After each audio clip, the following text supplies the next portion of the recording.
The CBS Radio Mystery Theater presents...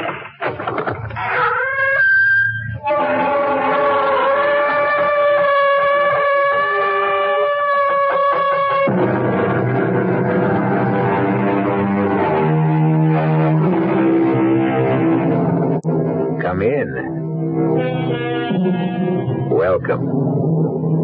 I'm E.G. Marshall, bidding you welcome to the sound of suspense. Welcome to the fear you can hear. Welcome to the world of mystery. This is a tale of young love. The love of a charming young man for a charming young girl. It is also the story of a mother's love for her child. As you can see, this story is positively dripping with love. But don't be dismayed, because love, like a door, has two sides. And when the other side is hatred, it can drip with venom and gore. You're a liar, Mr. Snowden. Don't you think I know what you are? You're wrong, Mrs. Daniels. I love your daughter. Why? Because I do, that's all. You can't explain something like that. Listen to me, young man. Even her own father couldn't bear to look at Bonnie's face. That's why he left her so much money, because he felt guilty for what he felt for his own poor, homely daughter. Mrs. Daniels, listen to me. You're a liar, and a thief.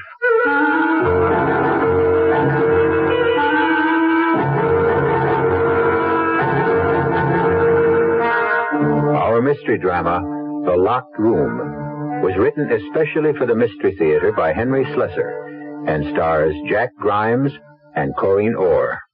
It is sponsored in part by new sugar-free Diet 7-Up and by the Kellogg Company, makers of Kellogg's Special K cereal. I'll be back shortly with Act One.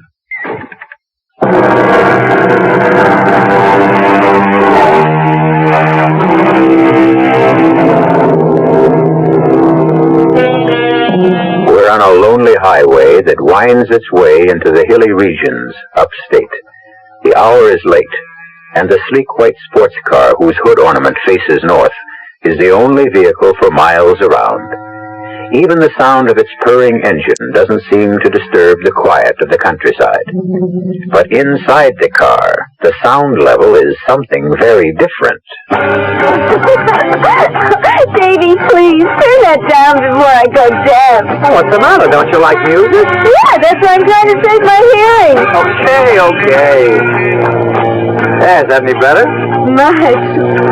Hey, how much longer is this going to take? You said it was only 30 miles or so to the house, and we must have driven 50. We have not. You're not watching the mileage. Listen, there are so many gadgets on this dashboard, I wouldn't even know where the speedometer is. But you do like the car, don't you? Like it? Hey, Bonnie, do you know what I've been used to driving all my life? Second-hand pickup trucks. That's about all our folks could afford. I hated this car at first when Mother gave it to me. So she must have thought it was what every young girl wanted on her 17th birthday. But the truth is, I was scared stiff of it. Well, why should you be? I don't know. Just was. It always felt like it was running away with me.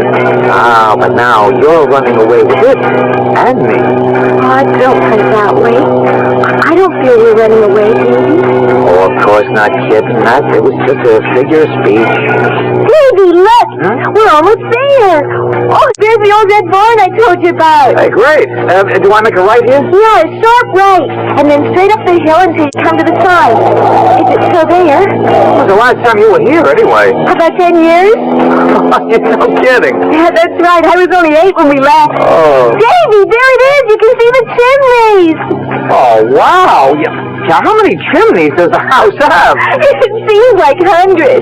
There was a fireplace in every room except the bathroom. Wait till you see it, Davy. Oh, just wait.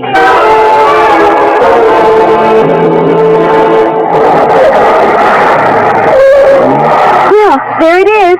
What do you think? Now, that's what I call a real funky old house. How big is that place? It has 4 floors and I guess about 30 or 40 rooms. I never counted them. All those rooms and nobody living in them? I know, it does seem like a terrible waste, doesn't it? Oh, Bonnie, you're speaking to one-room Davy Snowden, remember? The only place I lived in my whole life with more than 1 room was the farmhouse. Yeah, well, that had 3. Oh, I wish you wouldn't keep talking about that. I mean, you know, how poor you were. Okay, kitten. Rich little girls get to feeling guilty when they hear stuff like that. Look, let's not sit out in the car all night, huh? Let's go look at that old haunted house. It is not a haunted house. You sure you got the key now? Yeah, right here in my purse. And the lights are working? I told you, we rent the place every summer. We have to keep the electricity turned on. Well, let's go then.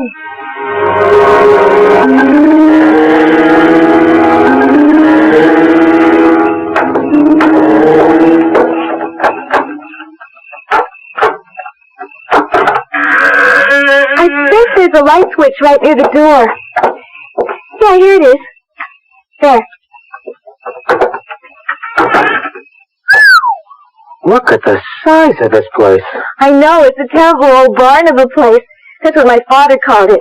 When he died, well, Mother just thought it was foolish, the two of us living here all by ourselves.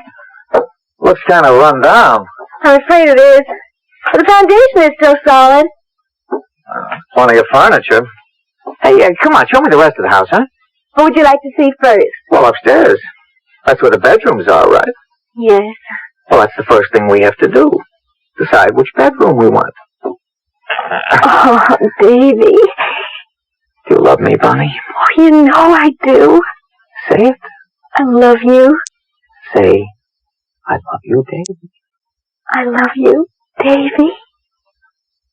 Well, in that case, let's pick out the bedroom. How many choices do we have? At least 10. Oh, it might take us all night. Come on.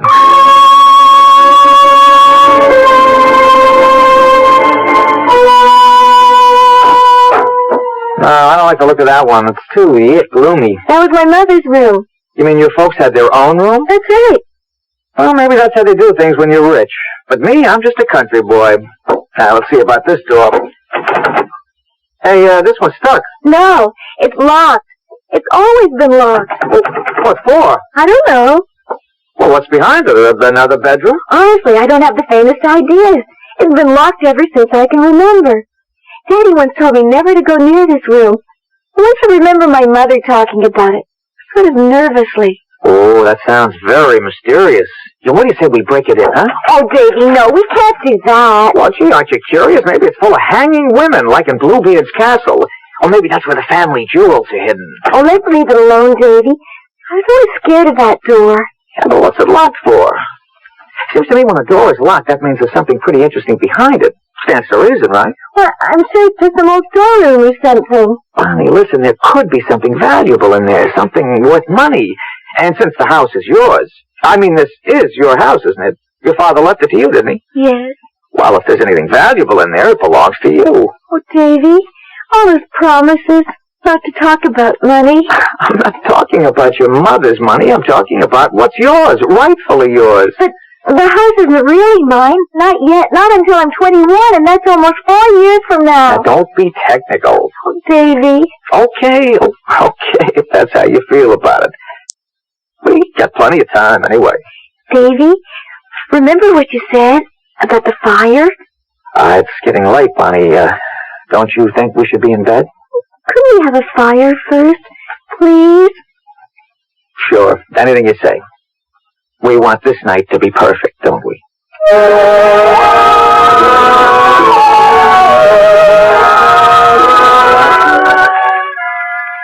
Yeah, I guess I am a little like that. Boastful about my poor childhood. As if it's a badge of honor or something.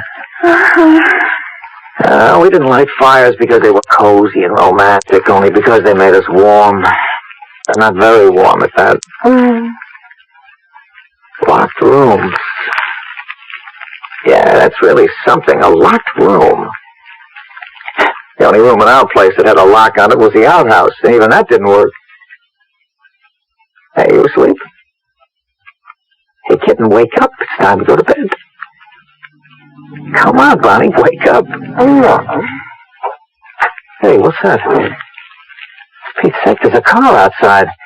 Hey, Bonnie, wake up. There's somebody coming up. What? We got company. Oh, no. Well, who is it? Oh, Davy, it can't be. Yes. There's a car outside. You can see it through the window. You mean it's a neighbor or something? No, it's my mother. Oh, wow. Oh, I have to let her in. She knows I'm here. She saw my car outside. Well, I'm surprised you two aren't in bed already. That was the general idea, wasn't it? Mother, please, let me explain. I suppose you're David Snowden. Yes, I am, Mrs. Daniels. I see we have no trouble recognizing each other. Bonnie, fix your clothes. They're a mess. I was just lying on the rug in front of the fireplace. Yes, I've heard all about you, Mr. Snowden. Thank goodness I had the sense to think of this place when Bonnie didn't show up at home. You have it all wrong, Mother. Davy, tell her. Mrs. Daniels. Never mind. I understand everything. I was afraid something like this might happen as soon as Bonnie started mentioning you in her letters from school. Bonnie, get your things. We're going home. Mrs. Daniels, listen to me. Sorry to break up your party, young man. We're married, Mrs. Daniels. What did you say?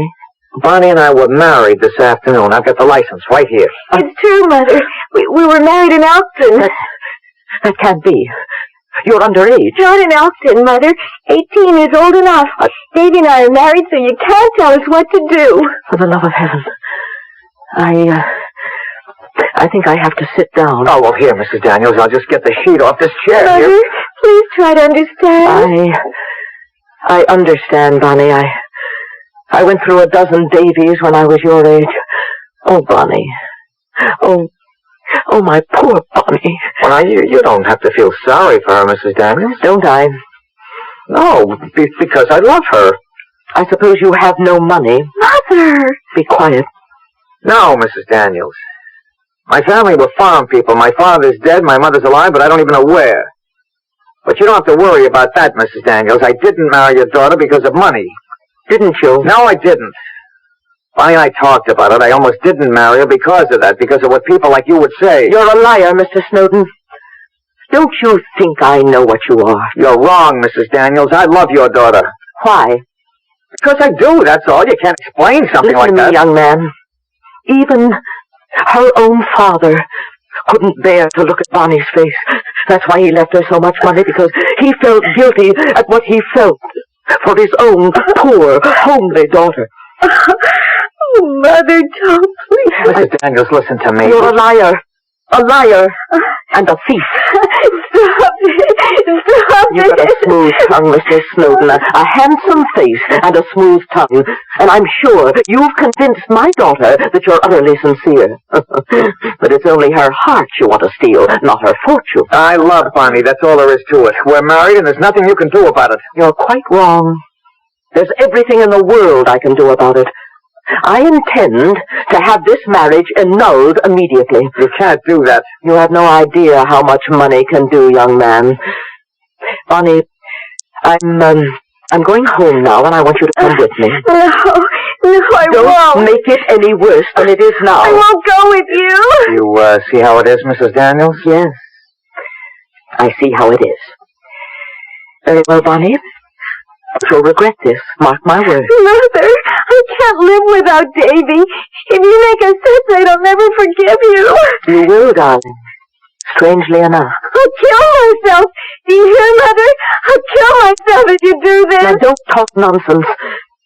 You think your heart will break, but it won't. A heart doesn't break. It withers. That's what I don't want you to find out. Goodbye, Bonnie. I mean it! I'll kill myself! Oh, Davy.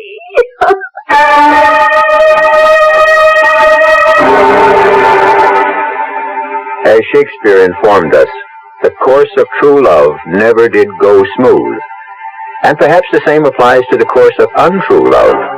But let's not judge the sincerity of young Davy Snowden just yet. Let's wait and see what happens next to the newlyweds when we return shortly with Act 2.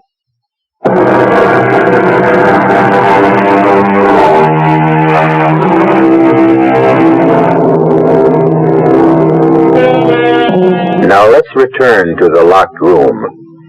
The door we're looking at right now isn't the door to the old Daniels mansion upstate.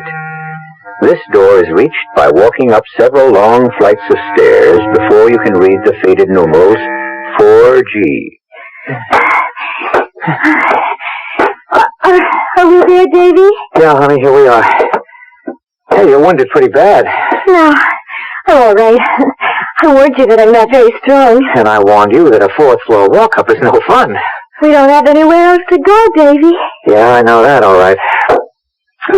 Well, brace yourself. Here's the Snowden residence. I suppose I should carry you over the threshold. Well, come on in. Don't just stare at it. It's, not all bad, Davy. Really. No, you don't have to say that. Don't say anything except, I love you. That's always nice to hear. You know that I love you, Davy. And close the door and show me. Oh, Davy. Davy, I'm so worried. Yeah, I knew that my room would affect you that way. I don't care about the room. Anywhere is all right if I'm with you. We'll get along. And then I'll have the money my father left me. Yeah, and 3 years, if you survive that long. I'm sure my mother will change her mind about us. I'm sure of it. As soon as she gets to know you. Oh, Bonnie, couldn't you tell? It was hate at first sight. She took one look at me, and it was hate kill. Davy, do you think she can really do what she said? Get our marriage annulled? I don't know. It was a legal marriage. I mean, you didn't need parental consent in that state. But she's so smart about such things. She's run my father's company since he died.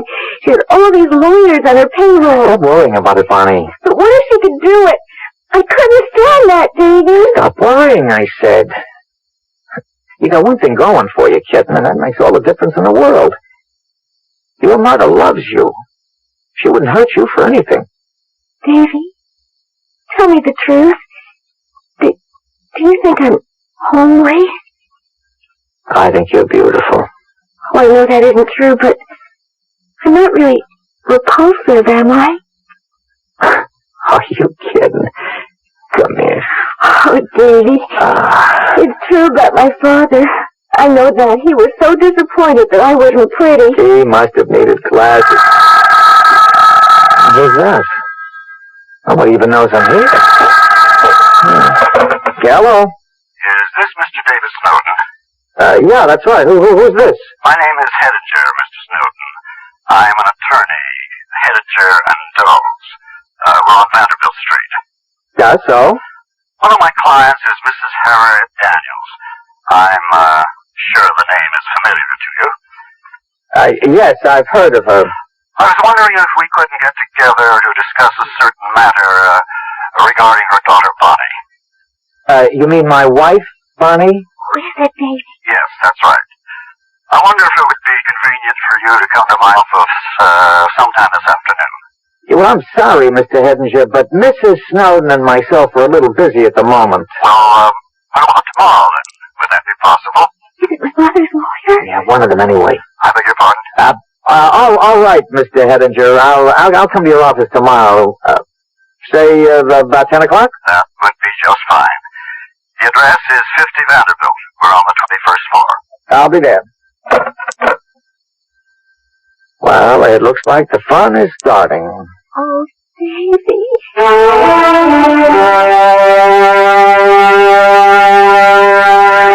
Please sit down, Mr. Snowden.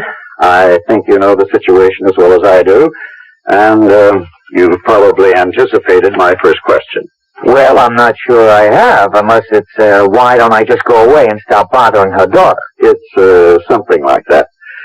But it would be hardly sensible to expect you to do such a thing without incentive. Oh, now, wait a minute. Don't tell me I'm about to get an offer, a money offer. Nobody's talking about a bribe, I assure you. There's a practical reason for such an offer. Annulment proceedings, no matter how certain we are of success, cost money. Mrs. Daniels could actually realize quite a savings if you cooperated for some flat figure, say $5,000. Not unreasonable of her. Do me a favor, huh? You tell Mrs. Daniels that I wouldn't give up my marriage license for $1 million. I notice you specify $1 million. So long, Mr. Hedinger. Please sit down. Huh? That wasn't all I had to tell you. Okay. What else is there? We can sue for annulment on a few other bases. Such as what? Falsification of your marriage certificate, for instance? Falsification? What the heck are you talking about? Your age, for instance. You're not 24, Mr. Snowden. You happen to be 30. Well, what's so important about that, for Pete's sake? You gave your age as 24. Well, so what? Everybody knocks a few years off their age at some time or other. It's just business. Let's see. Your business is freight forwarding, isn't it? You work in a three-man company at a salary of $145 a week. Surely you didn't think it was necessary to dye your hair or anything like that for the sake of executive advancement. Look, Mr. Hedinger, first of all, I'm 29, not 30. I'm a few days premature, I suppose. You'll be 30 next week, won't you? Happy birthday, in case I don't see you. I just didn't want Bonnie to think I was too old for her. Don't make everything so difficult, Mr. Snowden, because you know how it's going to end. Mrs. Daniels is the most determined woman you've ever met in your life. She scares the pants off me, I can tell you. Oh, well, that's your problem. If she has to spend $1 million to get Bonnie out of your clutches, she'll do it. I'll guarantee you $10,000 if you'll sign an agreement. I'm sorry, Mr. Hedinger, no can do. You're a stupid boy, do you know that? Sorry, I take that back. A stupid man. So long, Mr. Hedinger. Give my best to Bonnie's mother. And tell her we're both very happy. Oh,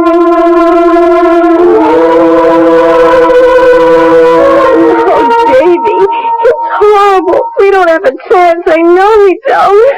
Well, it doesn't look good, that's for sure. You should have told me the truth. You should have told me you were really 27. But I don't know. I just didn't want you to think that I was still an undergraduate at that age. Oh, there's got to be some way out, Davy. There has to be. If you could just talk to her. She won't give me the chance. She's made up her mind that all I want is your lousy money. Well, what if there wasn't any money? What if I signed away the rights to the money my father left me? That would make her believe us, wouldn't it?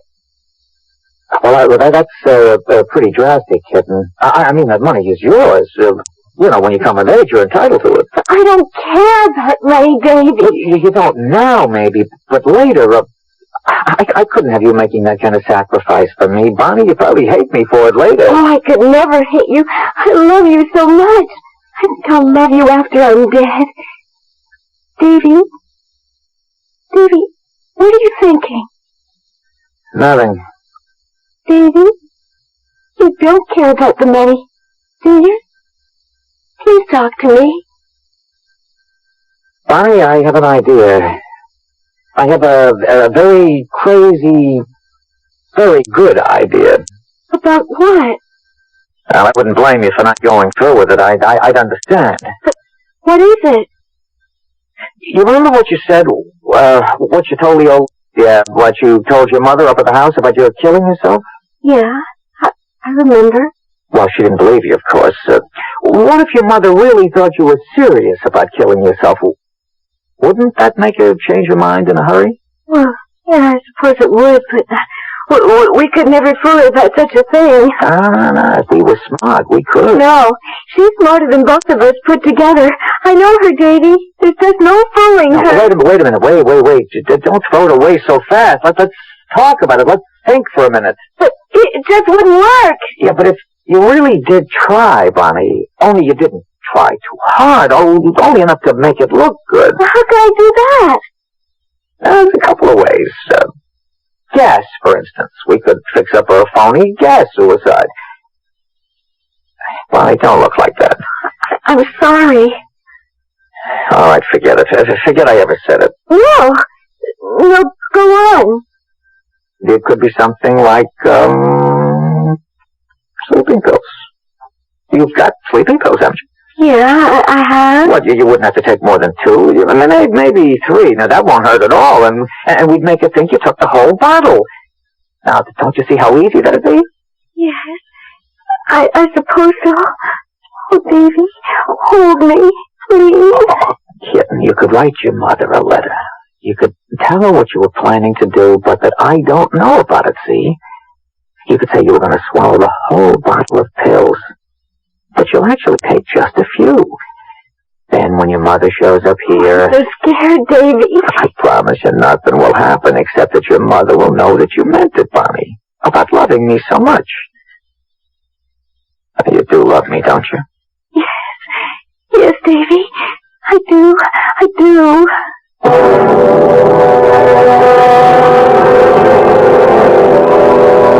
There's another famous saying about love, that it conquers all. Presumably that includes time, distance, and mothers-in-law. But will love and deception succeed together? We'll find out shortly when I return with Act 3.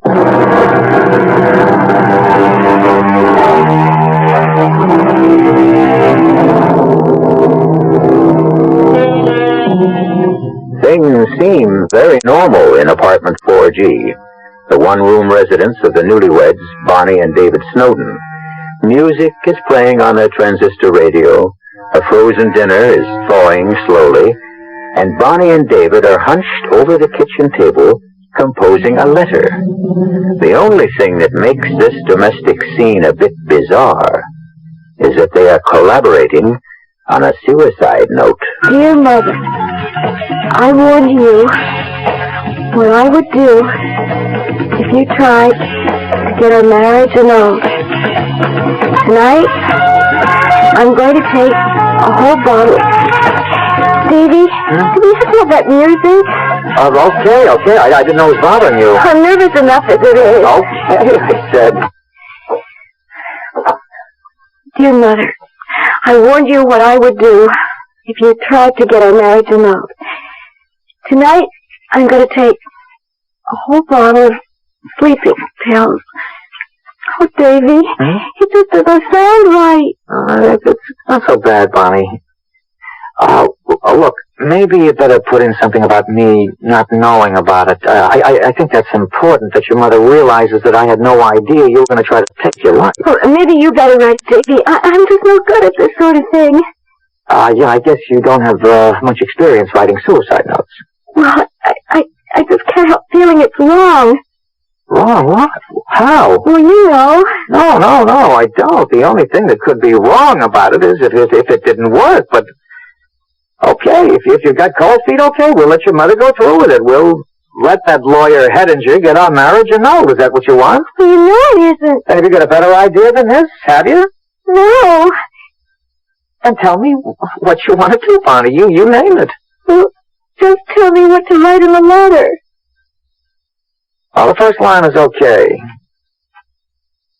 Only after that, I think you should say, Davy doesn't know I'm doing this. I didn't want anyone to know so that nobody would stop me. Wait a minute, not so fast. Right, well, you don't have to put it down exactly the way I said it. Make it sound like yourself, you know. Yeah, I'll try. And, what else? Say something about, I'm doing this because I love Davy, because I can't live without him. Yes. That'll make her understand. You see, she'll realize that you might try to kill yourself again if she broke us up. And if she loves you, she won't want that to happen, Bonnie. You see? Yes. Hey, come on. You're getting tears all over the letter. Oh, Davy. Go on, Bonnie. Now sign it. That's right. That's just perfect. Now, you got the envelope? Here. Okay, if I get it into the mail now, she'll have it tomorrow morning. Now, she's sure to phone here as soon as she receives it. Davy, she might even call the police. Oh, it doesn't matter who she calls. Police, a doctor, it'll be okay. I mean, you'll really be asleep, Bonnie. You'll take just enough pills to put you into a nice, deep sleep. Understand? Yes, I understand. Now, I'll be right back, sweetheart. I'll just run downstairs and mail this, huh? All right, Davy, but hurry back. I don't want to be alone.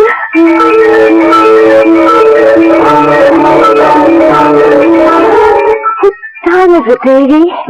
9:15. Do you think Mother got the letter this morning? Well, you never know with the post office these days.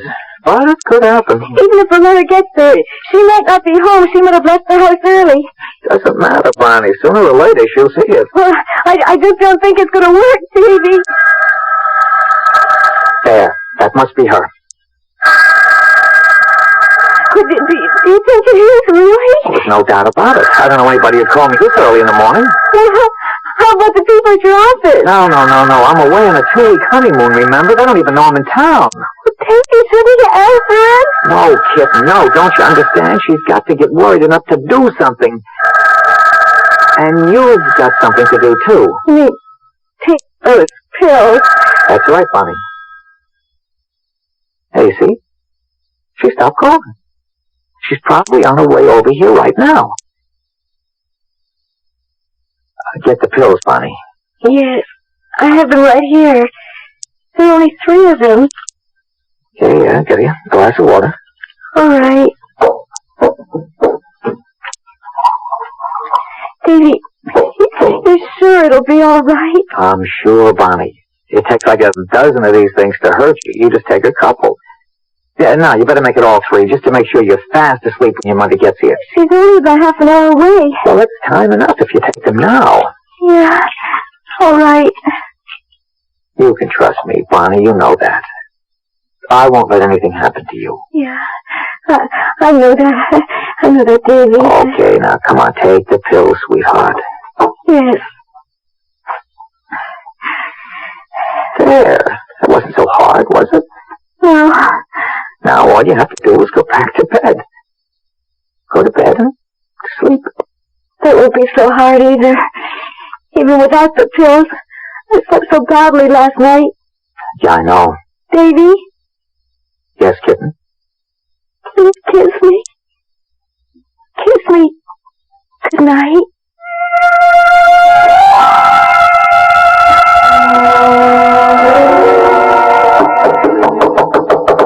1 second. Oh, Mrs. Daniels. Where is she? Where's Bonnie? Well, now, to take it easy. She's sleeping. Is she all right? Well, what are you talking about? Of course she's all right. She's just asleep. She likes to sleep a little late in the morning, that's all. Bonnie? Bonnie? Hey, now, what do you think you're doing, Mrs. Daniels? Let her sleep, would you? She's had a bad night. Look at her color. Look at her. Can't you see this isn't normal? Well, she's always a little pale, so what? Bonnie, can you hear me? It's Mother. Oh, dear God. Hey, what's the matter with you? You idiot. Where were you? I phoned here about an hour ago. The phone just rang and rang. I was out. I went out to get the paper. I just got back a couple of minutes ago. Bonnie, darling. Wake up. Wake up. Oh, why didn't I call somebody? Why didn't I call a doctor? A doctor? What for? Here. Read this. Well, what is it? Where's your telephone? Where is it? Good Lord, this letter is... We need a doctor, you idiot. Bonnie, maybe... Oh, no. Mrs. Daniels. She's dead. She's dead. She's just sleeping, Mrs. Daniels. She took the pills. All those pills. There weren't that many in that bottle. Maybe she'll be okay. I'll get the doctor. It's too late. It's too late. Dead, I tell you. Bonnie, wake up, kitten. Wake up. It's all right. Everything's all right. Bonnie, for pity's sake, it's all over now. You've got to wake up. Oh, she's so cold. Bonnie, wake up. Oh, can't you leave that poor girl alone, even now? Mrs. Daniels, I swear there weren't many pills in that bottle. It wouldn't have taken many. Not with Bonnie's heart. It wouldn't take us... Well, it wouldn't take many. What are you talking about? Bonnie had rheumatic fever when she was 12. Her heart's been weak ever since. No. No. Bonnie, please. Please. You've got to wake up.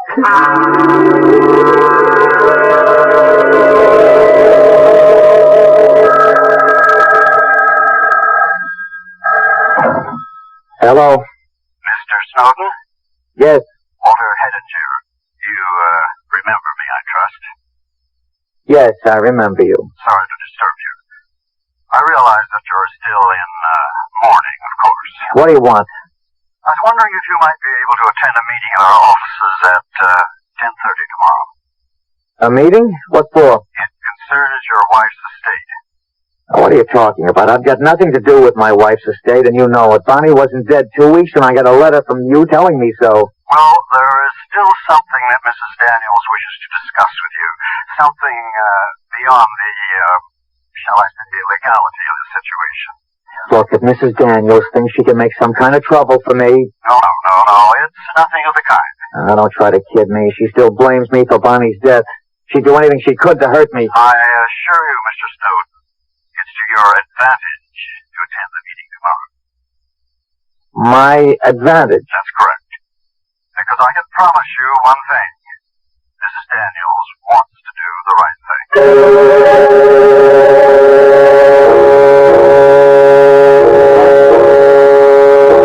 Please come in, Mr. Snowden. Yes. How are you, Mrs. Daniels? I'm as well as I can be, thank you. Yes, of course. Don't look stricken, young man. Nobody's going to hurt you. Have a chair. Thank you. Well, let's get started, shall we? Mrs. Daniels, as you know, we've already informed Mr. Snowden that he has no legal claims on your daughter's estate. Yeah, I know all about that. But did you explain why? You see, Bonnie's inheritance from my late husband wasn't due until she reached the age of 21. Since her death, it automatically reverts to me. I didn't expect anything, Mrs. Daniels. Very kind of you, I'm sure. However, Mr. Snowden, the fact that you did marry Bonnie imposes a certain kind of obligation on me. Some kind of gesture regarding your welfare. I don't understand. Mr. Snowden, you seemed most impressed by that old house we own upstate. You recall the one I mean? Yes, of course. It was once valued at a great deal of money. And it's yours. What was that? I'm deeding you the property. It would have been Bonnie's in a few more years. I have no further use for it. You may have complete possession of the land, the house, and everything in it. Everything? You really mean everything? Of course. Mr. Hedinger will see to the formalities. Now, if you'll excuse me, I have to go. Well, gee, Mrs. Daniels, Please don't thank me. I can stand anything from you now except gratitude. Good day. Well, let's take care of the details. Mr. Hedinger, could I ask just one question? Yes? When Mrs. Daniels said I could have everything in that house, well, there are certain places, locked rooms and things like that. Am I entitled to all of the contents? You're entitled to every stick in the place, Mr. Snowden. In fact, Mrs. Daniels left you this full set of keys.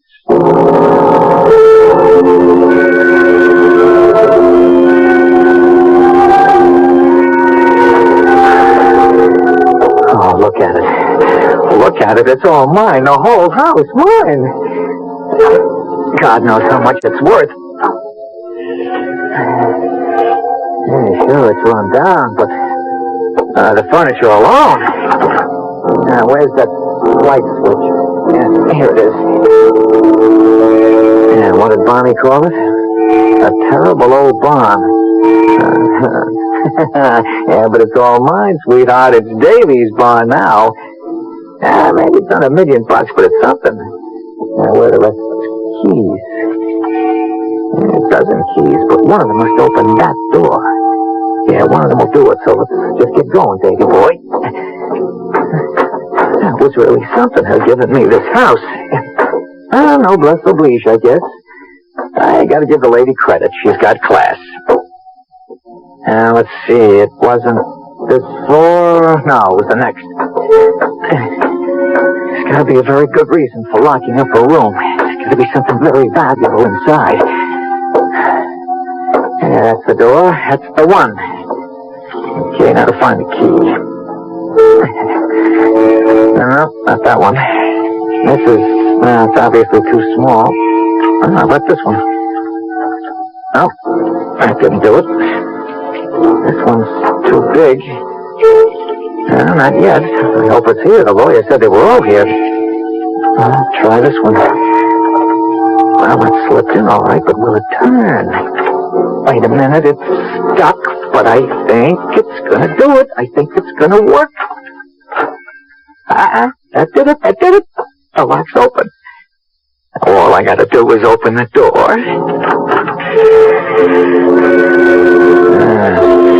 Pretty dark in there. Shades are down. What? I see a lamp over there.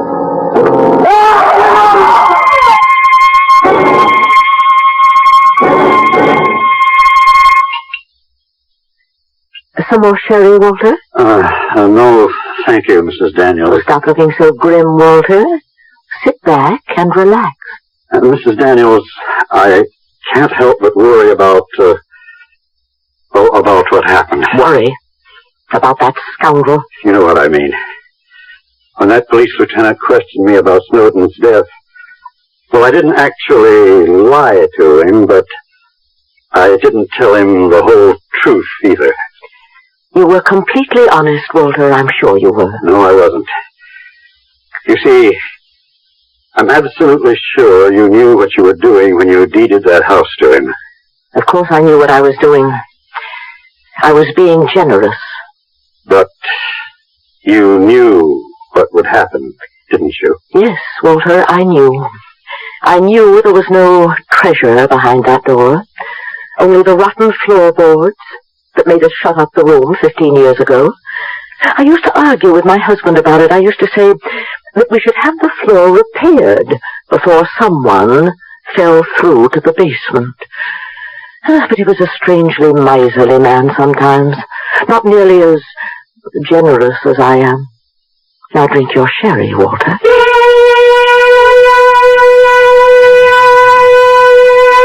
Well, what can you say about an 18-year-old girl who dies?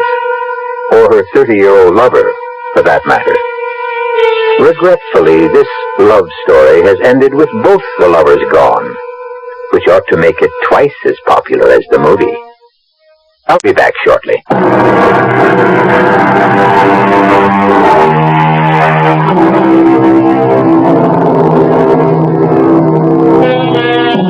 David Snowden isn't the last victim you'll hear about on our Radio Mystery Theater.